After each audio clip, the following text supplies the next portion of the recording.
Assalamualaikum warahmatullahi wabarakatuh. Pada video ini, saya akan menyampaikan materi terkait return dan risiko portofolio. Nah, kalau di bab sebelumnya kita membahas terkait return dan risiko untuk aktiva tunggal. Nah, kalau kita sudah bisa mengestimasi return dan risiko aktiva tunggal, selanjutnya kita bisa mengestimasi return dan risiko portofolio. Seperti yang kita tahu bahwa dalam portofolio itu ada lebih dari satu aktiva tunggal. Jadi kalau kita mau mengestimasi return dan resiko portofolio, kita harus bisa mengestimasi return dan resiko aktiva tunggalnya dulu. Setelah itu baru kita bisa mengestimasinya secara portofolio. Nah, setelah penyampaian materi ini, diharapkan mahasiswa akan mampu menjelaskan terkait return portofolio, risiko total, dan diversifikasi saham. Return merupakan salah satu faktor yang memotivasi investor untuk berinvestasi dan juga merupakan imbalan atas keberanian investor tersebut dalam menanggung risiko atas investasi yang dilakukannya. Return total investasi dapat dihitung sebagai berikut, yaitu return total sama dengan yield ditambah capital gain atau loss. Ini adalah rumus yang sama yang kita pelajari ketika kita mengestimasi return total untuk aktiva tunggal. Nah, untuk return portofolio di sini ada dua pendekatan. Yang pertama adalah return realisasian portofolio dan yang kedua adalah return ekspektasian portofolio. Return realisasian portofolio merupakan rata-rata tertimbang dari return realisasian masing-masing sekuritas tunggal di dalam portofolio. Jadi, rumusnya adalah total dari seluruh bobot dikalikan dengan return untuk masing-masing aktiva. Lalu untuk return ekspektasian portofolio itu merupakan rata-rata tertimbang dari return ekspektasian masing-masing sekuritas tunggal di dalam portofolio tersebut. Jadi rumusnya adalah total dari pengalian antara bobot atau proporsi dari suatu sekuritas dikalikan dengan ekspektasi return dari sekuritas tersebut. Nah, di sini contohnya, suatu portofolio terdiri dari 3 macam sekuritas dengan proporsi yang sama, yaitu masing-masing sepertiga bagian. Return-return yang diekspektasikan di masa mendatang untuk masing-masing sekuritas adalah yang pertama 15%, yang kedua 18%, dan yang ketiga adalah 21%. Sehingga kita bisa menghitung return ekspektasian portofolio tersebut sebagai berikut, yaitu sepertiga dikali 15% untuk sekuritas yang pertama, ditambah sepertiga dikali 18% untuk sekuritas yang kedua, lalu ditambah sepertiga dikali 21% untuk sekuritas yang ketiga, sehingga hasil return portofolionya adalah sebesar 18%. Nah, bisa disimpulkan bahwa return dari suatu portofolio itu tergantung dari besarnya proporsi saham atau sekuritas yang kita masukkan ke dalam portofolio kita, kemudian dikalikan dengan masing-masing return dari setiap sekuritas tersebut. Lalu untuk risiko portofolio, seperti yang sudah kita pelajari bersama, bahwa risiko itu merupakan kemungkinan perbedaan antara return aktual yang diterima dengan return yang diharapkan. Nah, semakin besar kemungkinan perbedaannya, berarti semakin besar risiko investasi tersebut. Sama seperti menghitung risiko aktiva tunggal, risiko portofolio juga diukur dengan menggunakan deviasi standar atau varian. Nah, selanjutnya kita akan membahas terkait risiko sistematis dan risiko tidak sistematis. Nah, jadi risiko itu dibedakan menjadi dua ya. Yang pertama adalah risiko sistematis atau risiko pasar, yaitu risiko yang berkaitan dengan perubahan yang terjadi di pasar secara keseluruhan. Beberapa penulis menyebut sebagai risiko umum atau general risk sebagai risiko yang tidak dapat didiversifikasi. Jadi resiko sistematis ini biasanya terkait dengan fenomena-fenomena makro ya seperti inflasi, resesi, perubahan tingkat suku bunga, dan faktor-faktor ini memang sulit untuk bisa diminimalisir resikonya dengan diversifikasi karena faktor-faktor tersebut akan mempengaruhi pasar secara keseluruhan. Berbeda dengan resiko sistematis, resiko tidak sistematis atau resiko spesifik atau biasa juga disebut sebagai risiko perusahaan adalah risiko yang tidak terkait dengan perubahan pasar secara keseluruhan. Risiko perusahaan lebih terkait pada perubahan kondisi mikro perusahaan penerbit sekuritas. Risiko perusahaan bisa diminimalkan dengan melakukan diversifikasi aset dalam suatu portofolio. Jadi risiko perusahaan ini biasanya hanya terjadi pada perusahaan-perusahaan tertentu, sehingga bisa kita minimalisir risikonya dengan membentuk suatu portofolio yang tidak hanya terdiri dari satu perusahaan saja, tapi bisa kita memilih berbagai macam jenis perusahaan di berbagai jenis industri untuk bisa meminimalisir risiko yang timbul dari perusahaan tersebut. Nah, portofolio dengan dua aktiva. Seperti yang kita tahu bahwa portofolio itu terdiri dari lebih dari satu aktiva ya. Nah, minimal adalah dua aktiva. Nah, untuk portofolio dengan dua aktiva, kita bisa mengestimasi return portofolionya dengan mentotal hasil perkalian antara probabilitas, mohon maaf maksud saya adalah mentotal hasil perkalian antara proporsi dari masing-masing sekuritas yang kita masukkan dalam portofolio kita dikali dengan return-nya masing-masing. Ya, maka di sini rumusnya adalah return portofolio sama dengan A dikali RA ditambah B dikali RB, di mana A dan B adalah proporsi portofolio tersebut atau proporsi saham atau sekuritas yang kita masukkan dalam portofolio tersebut. Lalu selain return, kita juga perlu mengukur resiko ya, resiko dari dua aktiva tersebut. Nah, resiko di sini dinyatakan dalam deviasi standar atau varian. Mengukur resiko ini mengukur seberapa besar nilai tiap-tiap item menyimpang dari rata-ratanya. Nah, rumus varian portofolio yang perlu kita tahu adalah A kecil kuadrat atau di sini adalah proporsi dari sekuritas A dikuadratkan, kemudian dikali dengan varian sekuritas A, ditambah dengan proporsi sekuritas B dikuadratkan, dikali dengan varian sekuritas B, ditambah 2 dikali proporsi sekuritas A, dikali proporsi sekuritas B, dikali dengan kovarian sekuritas AB. Jadi untuk memperhitungkan varian dua aktiva atau varian portofolio dua aktiva, kita perlu data, yaitu yang pertama adalah varian untuk masing-masing aktiva. Kemudian yang kedua adalah kovarian, di mana kovarian ini adalah menghitung hubungan antara dua aktiva tersebut.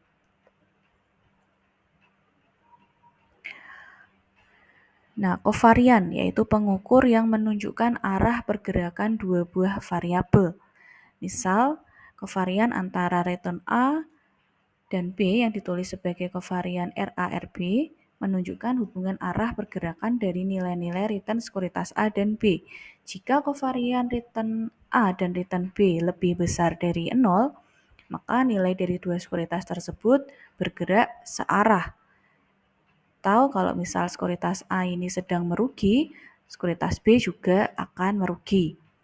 Ya, jadi pergerakannya searah. Nah, kalau kovarian return A dan return B kurang dari 0, maka nilai dari dua sekuritas tersebut bergerak berlawanan.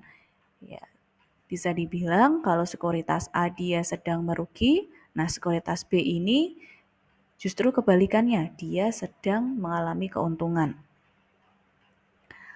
Lalu, kovarian return A dan return B jika sama dengan 0, maka pergerakan satu variabel tidak berhubungan dengan variabel lainnya, atau pergerakan sekuritas A dan B ini tidak ada hubungannya satu sama lain.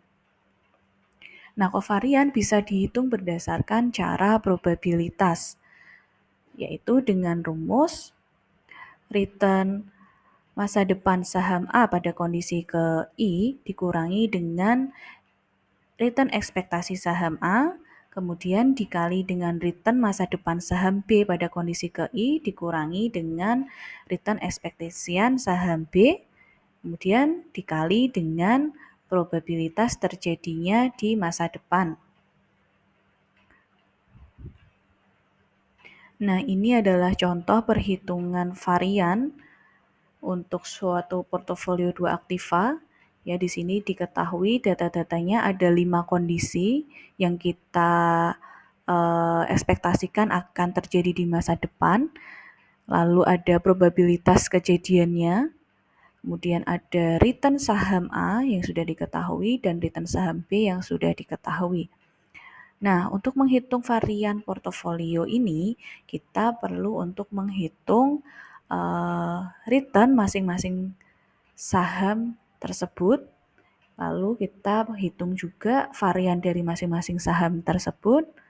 Lalu kita hitung selanjutnya adalah kovarian dari hubungan dua saham tersebut, yaitu saham A dan saham B. Ya, jadi pertama kali kita akan hitung ekspektasi return dari saham A berdasarkan probabilitasnya ya. Ini adalah rumus yang sudah kita pelajari di bab keempat, yaitu return ekspektasian berdasarkan probabilitas. Jadi return saham A untuk kondisi yang pertama dikali dengan probabilitas kondisi yang pertama, kemudian ditambah dengan return A pada kondisi yang kedua dikali dengan probabilitas kondisi yang kedua, dan seterusnya hingga kondisi yang kelima. Maka di total ekspektasi return saham A adalah sebesar 15%. Untuk return ekspektasian saham B dengan cara yang sama, itu menghasilkan return ekspektasian yang sama dengan return ekspektasian saham A, yaitu sebesar 15% juga. Nah, setelah mengetahui ekspektasi return dari masing-masing saham, selanjutnya kita bisa menghitung varian untuk masing-masing saham. Untuk varian saham A dihitung berdasarkan probabilitas. Jadi rumusnya adalah return saham A pada kondisi yang pertama dikurangi dengan ekspektasi return saham A yang tadi sudah kita hitung, yaitu sebesar 15%. Kemudian hasilnya dikuadratkan, lalu dikali dengan probabilitas kejadiannya di kondisi yang pertama. Kemudian ditambah dengan return saham A pada kondisi yang kedua dikali dengan ekspektasi return saham A, yaitu 15%, dikuadratkan lalu dikalikan dengan probabilitas yang kedua, dan seterusnya hingga kondisi yang kelima. Lalu dihasilkan varian saham A adalah sebesar 0,078. Untuk menghitung varian saham B dilakukan dengan cara yang sama dengan varian saham A, ternyata menghasilkan varian yang sama, yaitu 0,078 ya. Nah, setelah kita menghitung varian untuk masing-masing saham, selanjutnya kita bisa menghitung kovarian dari kedua saham tersebut. Jadi kita hitung hubungan antara saham A dan saham B menggunakan rumus sebagai berikut, yaitu return saham A pada kondisi yang pertama dikurangi ekspektasi return saham A pada kondisi yang maksud saya dikurangkan dengan ekspektasi saham A yang tadi sudah kita hitung, yaitu 15% ya. Lalu dikali dengan return saham B pada kondisi yang pertama dikurangi ekspektasi return saham B sebesar 15%, lalu dikali dengan probabilitas yang pertama, kemudian ditambah dengan return saham A pada kondisi yang kedua dikurangi ekspektasi return saham A dikali dengan return saham B pada kondisi yang kedua dikurangi ekspektasi return saham B, kemudian dikali probabilitas pada kondisi yang kedua, dan seterusnya hingga kondisi yang kelima. Maka diperoleh kovarian return A dan B adalah negatif 0,078. Nah, kovarian dua saham yang negatif ini menunjukkan bahwa return saham A dan B akan bergerak dengan arah yang berlawanan. Implikasinya adalah investasi dengan saham-saham dengan kovarian yang negatif di dalam portofolio itu akan mengurangi, bahkan untuk kasus tertentu dapat menghilangkan semua resiko. Lalu selanjutnya kita bisa menghitung varian dari return portofolio yang terdiri dari 50% saham A dan 50% saham B. Jadi di sini proporsi portofolionya adalah sama besar, yaitu 50%. Jadi varian portofolionya dapat dihitung dengan rumus proporsi saham A kuadratkan dikali varian saham A ditambah proporsi saham B dikuadratkan dikali varian saham B ditambah 2 dikali A dikali B dikali kovarian return A dan B. Jadi tinggal dimasukkan saja angka-angka yang tadi sudah kita hitung sesuai rumusnya, maka didapat varian portofolionya adalah sebesar 0. Nah, hasil dari apa yang dicontohkan menunjukkan bahwa jika saham A atau B ini dimiliki terpisah, maka investor akan menanggung resiko sebesar 0,078 ya. Jadi sebesar resiko masing-masing aktiva yang tadi sudah kita hitung. Tapi jika kedua saham ini kita miliki secara bersamaan, maka return portofolionya adalah sebesar 0, di mana hal ini berarti bahwa portofolio tersebut tidak memiliki resiko, yaitu dalam kondisi apapun yang terjadi, portofolio kita akan tetap memiliki return sebesar 15% ya. Selanjutnya adalah menghitung kovarian menggunakan data historis. Jadi selain menghitung kovarian berdasarkan probabilitas, kita juga bisa menghitung kovarian itu menggunakan data historis. Nah, rumusnya untuk menghitung kovarian berdasarkan data historis adalah total dari return saham A pada kondisi yang pertama dikurangi dengan ekspektasi return saham A, kemudian dikali return saham B pada kondisi I, kemudian dikurangi ekspektasi return saham B, lalu hasilnya dibagi dengan N. Nah, untuk N di sini itu punya ketentuan khusus ya. Jadi kalau misal kita menggunakan data historisnya itu sebesar di bawah 30 data, nah itu kita harus pakai N-1. Tapi kalau data yang kita gunakan, data historis yang kita gunakan adalah lebih besar sama dengan 30 data, maka kita menggunakan N sebagai pembaginya. Nah, di sini ada contoh. Tabel berikut menunjukkan return realisasian untuk saham A dan return realisasian untuk saham B selama 3 periode.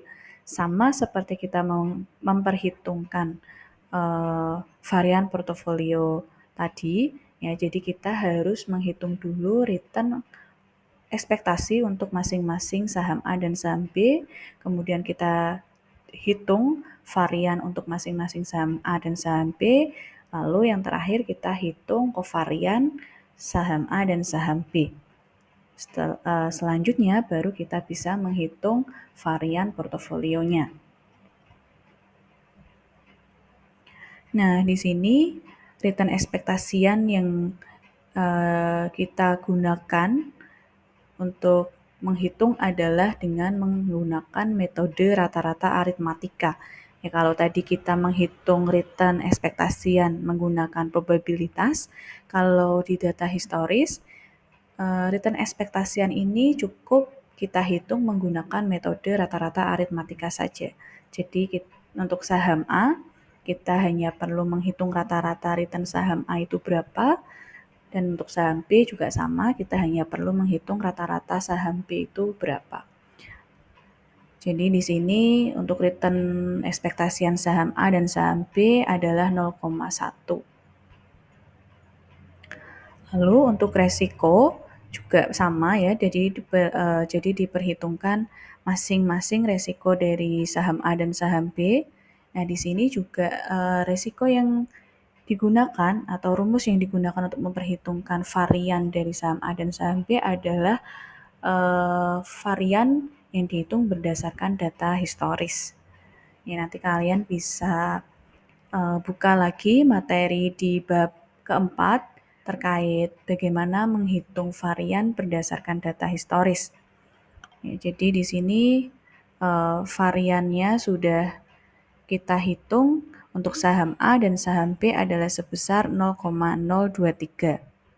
Lalu untuk kovariannya, karena kita sudah tahu varian dari saham A dan saham B, kita bisa menghitung kovarian saham A dan saham B untuk langkah selanjutnya. Nah, kovarian saham A dan saham B berdasarkan data historis adalah dengan menggunakan rumus yang tadi sudah saya sebutkan ya. Jadi pakai rumus yang ini, nah itu kita tinggal masukkan return untuk masing-masing saham A dan B dibagi dengan jumlah datanya.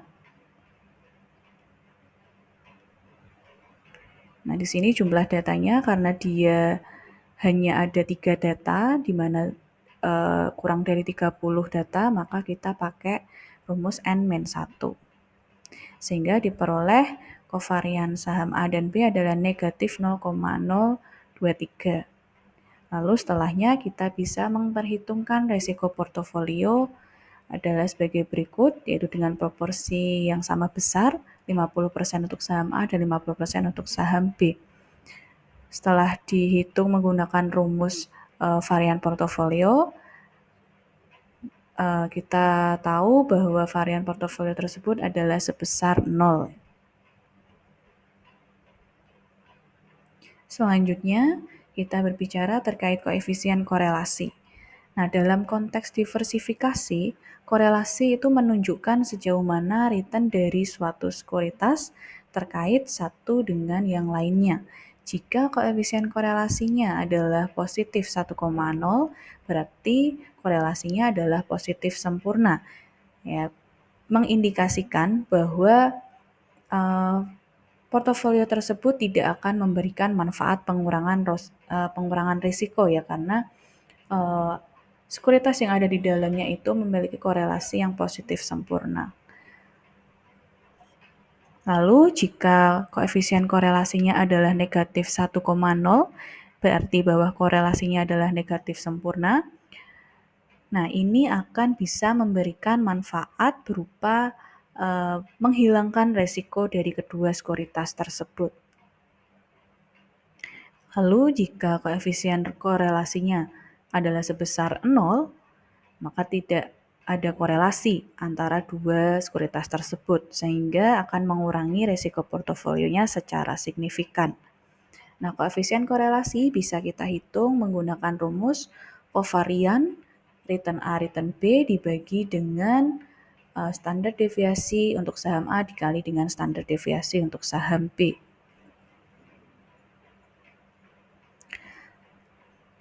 Lalu setelah kita tahu cara memperhitungkan portofolio dengan dua aktiva, kita juga perlu mengetahui bagaimana cara mengestimasi risiko dari portofolio dengan banyak aktiva.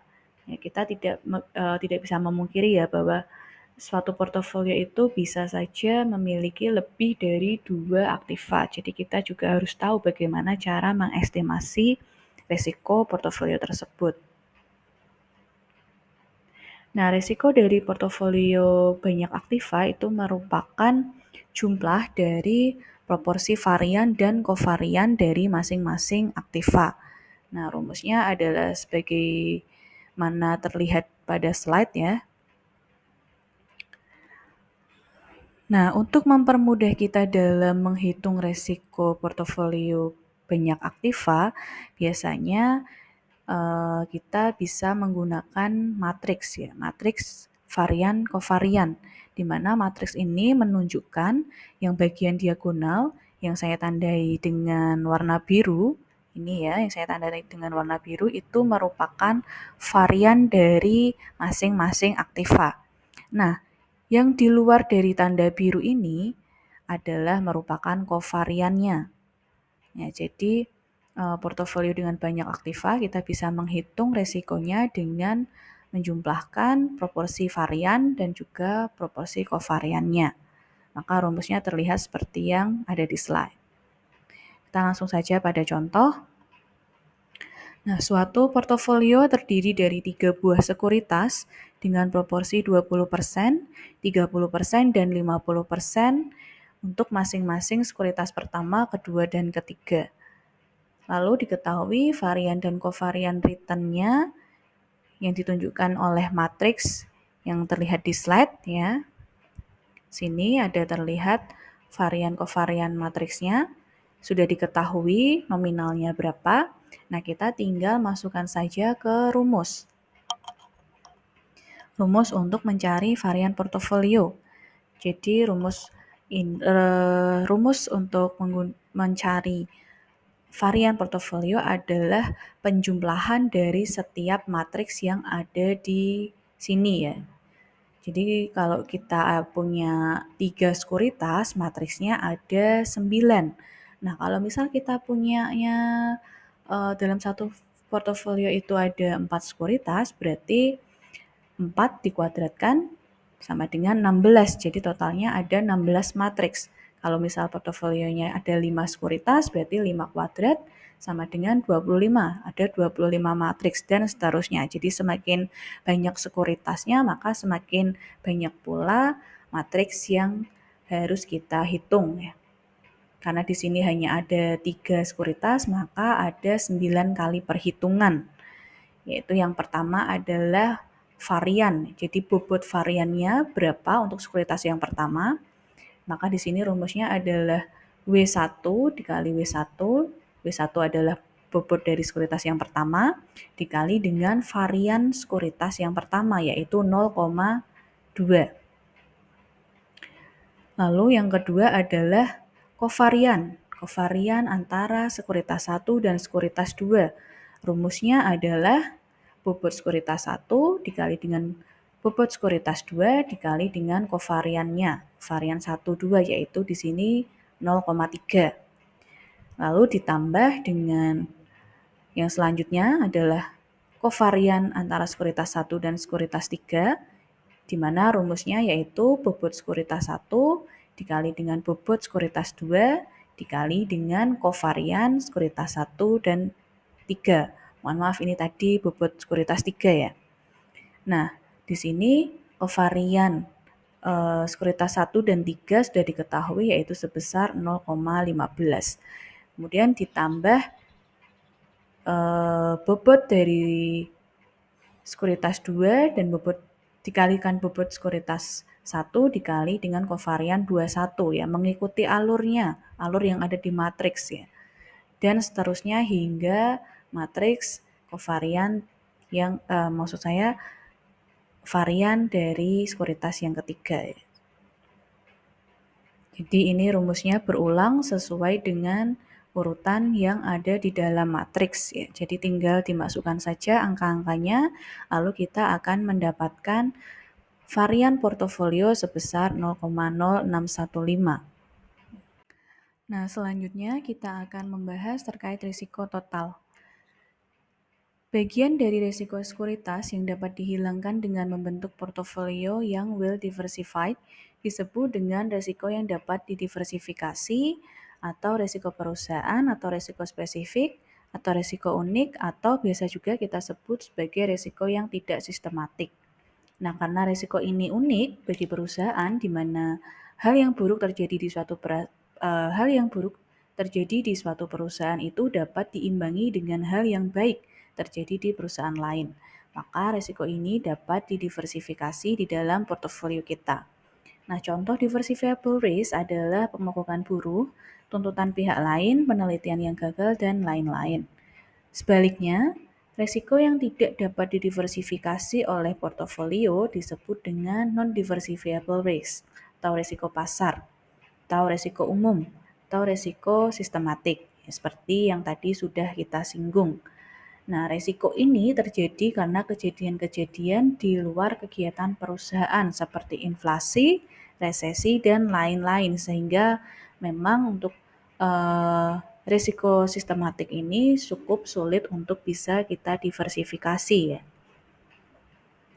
Nah, risiko total itu adalah total dari diversifiable risk ditambah dengan non-diversifiable risk. Jadi, keseluruhan risiko yang ada di suatu sekuritas itu disebut risiko total, baik itu diversifiable risk maupun non-diversifiable risk-nya. Nah, selanjutnya kita membahas tentang diversifikasi. Ya, diversifikasi adalah pembentukan portofolio melalui pemilihan kombinasi sejumlah aset tertentu yang sedemikian rupa sehingga risikonya dapat diminimalkan tanpa harus mengurangi besaran return yang diharapkan. Nah, permasalahan yang biasa terjadi di diversifikasi adalah penentuan atau pemilihan sejumlah aset tertentu dan penentuan proporsinya atau proporsi dana yang akan kita gunakan untuk kita investasikan di masing-masing aset.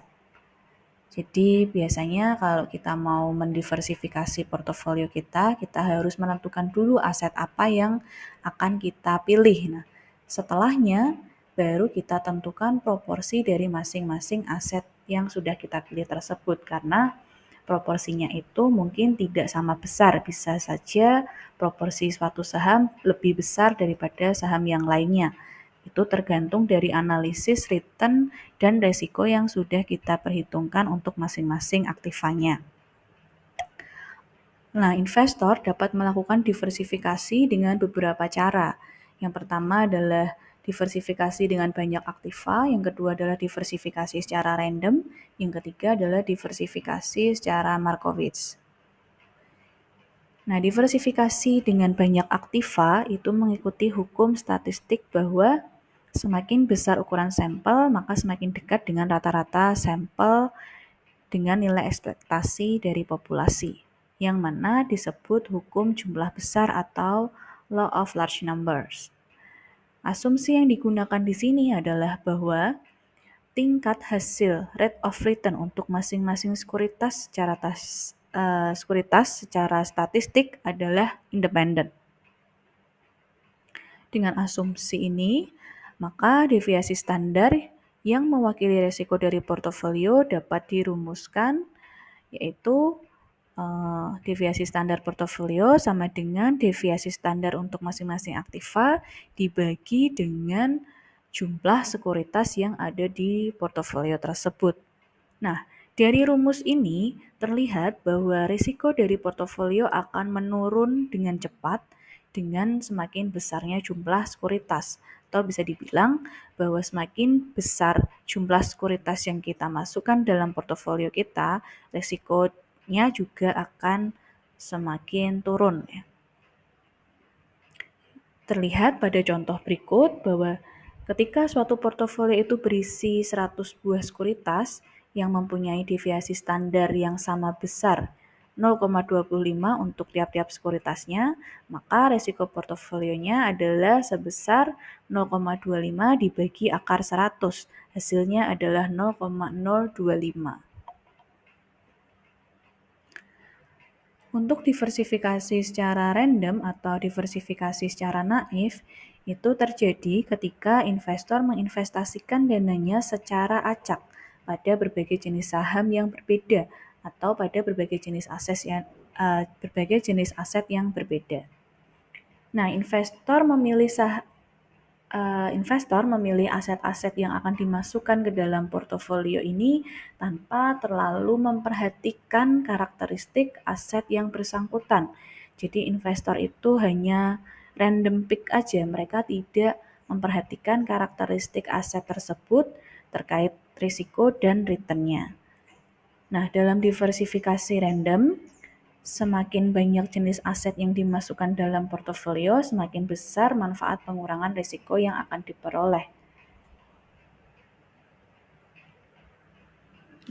Cara yang ketiga yaitu diversifikasi secara Markowitz. Berbeda dengan diversifikasi random, diversifikasi Markowitz ini sangat mempertimbangkan berbagai informasi terkait karakteristik setiap sekuritas yang akan dimasukkan dalam portofolio. Informasi karakteristik aset Yang dipertimbangkan adalah tingkat return dan risiko dari masing-masing aset ya. Nah, filosofis yang terkenal dari diversifikasi Markowitz ini adalah don't put your eggs in one basket. Jadi kita analogikan kalau misal teman-teman semua punya 20 butir telur, nah itu jangan ditaruh di satu keranjang sekaligus ya.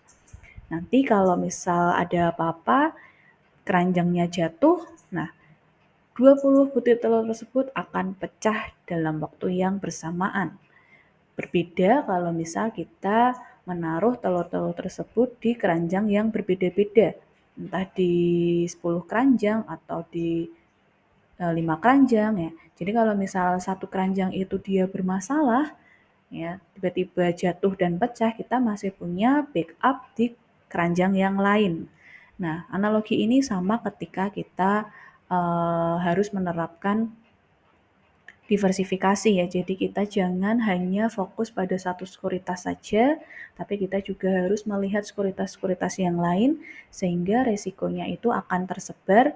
Kalau misal satu sekuritas itu ternyata merugi, kita masih punya backup sekuritas lain yang bisa memberikan kita keuntungan. Nah, diversifikasi Markowitz, pembentukan portofolionya sangat mempertimbangkan kovarian dan koefisien korelasi negatif. Jadi di diversifikasi ini biasanya investor akan melihat atau mencari sekuritas-sekuritas mana yang memiliki kovarian dan koefisien korelasinya yang negatif karena nilai negatif tersebut memberikan indikasi bahwa portofolionya atau aset yang ada di dalam portofolio tersebut itu bergerak secara berlawanan sehingga akan terjadi manfaat mengurangi resiko. Ya, mungkin itu saja yang saya sampaikan terkait bab return dan resiko portofolio. Kurang lebihnya saya mohon maaf. Terima kasih. Wassalamualaikum warahmatullahi wabarakatuh.